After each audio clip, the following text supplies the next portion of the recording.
The last decades of the Roman Republic, what a total mess, right? We're talking about a storm of civil war, gang violence, and shady backroom deals that brought a 500-year-old superpower right to its knees. But here's the question. How do we really know what was going on behind closed doors? I mean, really think about that for a second. This was a world of conspiracy, of constantly shifting allegiances.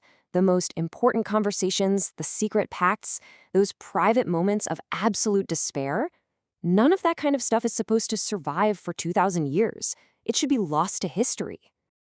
It was a collapse defined by assassinations, propaganda, and straight-up street warfare. So how on earth did the intimate, the human details of this whole drama make it all the way to us today? Well, that's the key. We have an eyewitness, a man who was right there at the very center of the storm, who saw everything, and most importantly, he documented all of it. He is our guide to the fall of Rome. That man was Marcus Tullius Cicero. Now, he wasn't a general or a warlord like Caesar or Pompey. He was a lawyer, a public speaker, a statesman. His primary weapons were his words. And in a world that was being taken over by swords, that gave him a very, very unique perspective. What's really crucial here is that Cicero was an outsider. He was a novus homo, a new man. He didn't have a powerful family name to lean on. He clawed his way to the top on sheer talent alone, which meant he saw all the corruption and the secret alliances of the old aristocracy with the clear eyes of someone who wasn't born into their world. And this, right here, is what makes Cicero such an incredible source for us. We have his public speeches, fiery, calculated, and perfectly designed to sway a crowd. But we also have his private letters, especially the ones he wrote to his best friend Atticus. And in those, he's totally candid. He's emotional. He reveals his real thoughts and his deepest fears. We get both the public performance and the private reality. All right, let's dive into our first major event and see just how this plays out. We're going back to 70 BC, when a young Cicero takes on one of the most powerful and corrupt men in the entire Republic, the governor of Sicily, Gaius Verres. The charges against Verres were, well, they were staggering. He wasn't just stealing a little money. He was rotting the entire province from the inside out. We're talking about letting pirates run wild, torturing and killing Roman citizens without a trial, even starving his own sailors. This case is the perfect illustration of the systemic decay Cicero was up against. You can just hear the outrage in Cicero's voice. He's not just accusing one man. He's putting a whole corrupt system on trial, a system where justice was simply for sale. This trial would launch his career and cement his reputation as a true defender of the Republic.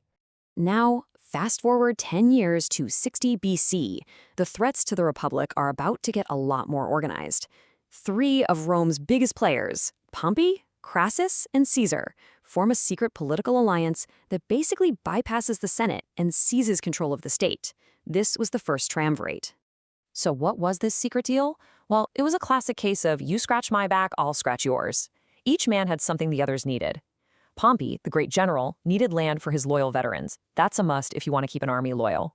Crassus, the richest man in Rome, needed some political favors for his business partners. And the ambitious Caesar had the political skill to put the whole deal together, getting himself the consulship in return. It was a classic power grab that left the Senate completely out in the cold. And this just brilliantly shows the power of having Cicero's letters. Publicly, he had to be careful. He had to navigate this new political reality. But privately, to his friend Atticus, he's completely hopeless. Rome is finished. That kind of raw despair is something no official history could ever capture. So, with the state now basically controlled by these 3 strongmen, all the traditional political rules just collapsed. By the mid-50s BC, the Roman Forum was no longer a place for debate.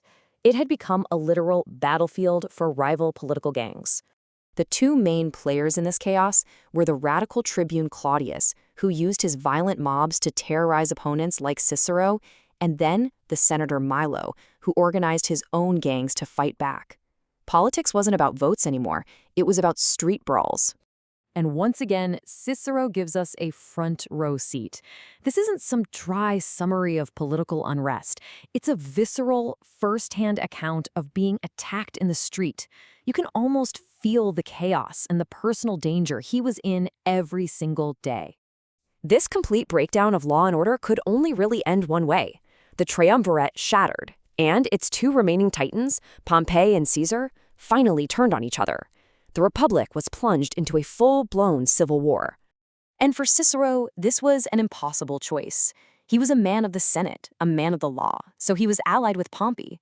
But he also recognized Caesar's genius, and he was terrified of the destruction a long war would cause.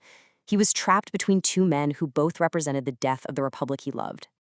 I mean, has any single sentence ever captured the agony of civil war better than that? This quote from another private letter is just devastating. It shows his total paralysis in his despair. He saw both sides as a path to ruin, and this personal torment, it just humanizes one of history's most epic conflicts. After Caesar's victory and then his assassination, Cicero saw one last desperate chance to save the Republic.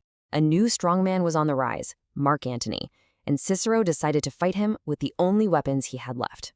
He unleashed the Philippics, a series of absolutely blistering speeches that just tore into Mark Antony, calling him a tyrant and a grave threat to Roman freedom.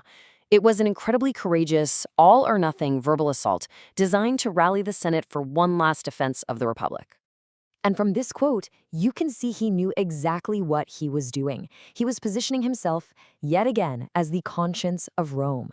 He understood that to stand for the Republic meant making an enemy of every single man who tried to dominate it. But it was a fight he couldn't win. When Antony joined up with Caesar's heir, Octavian, to form a new triumvirate, Cicero's name was at the very top of their hit list. He was hunted down and executed. His final, heroic attempt to save the Republic with words had failed in a world that was now ruled by the sword. And that leaves us with this final thought. Without his speeches, and maybe most importantly, without his private letters, the fall of Rome might just feel like another story of military conquests and political failure. But Cicero, he gives us the human heart of the story, all the doubt, the fear, the courage, and the despair. He allows us to see it not just as the collapse of a state, but as a profound human tragedy.